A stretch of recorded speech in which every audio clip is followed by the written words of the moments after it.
Okay, how to make the clams spit out the dirt and the sand.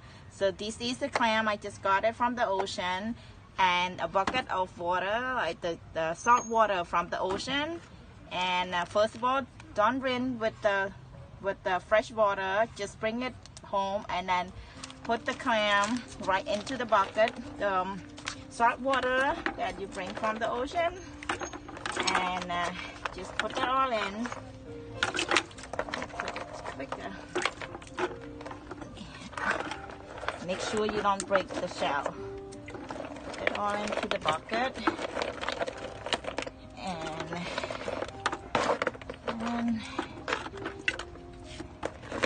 this is the only way that I find out the next day.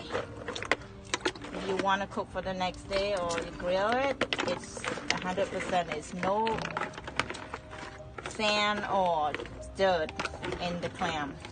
So it's a guaranteed way that I learned from my experience. I love to eat clam every summer, and then just pour over the cornmeal.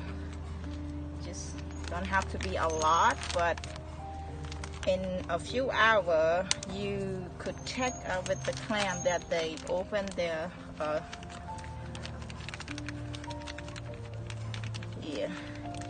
they open up, and they will start to eat the cornmeal. And the next day you could bring it out and clean whatever you want to cook, and that's it. Just leave it alone for the next day.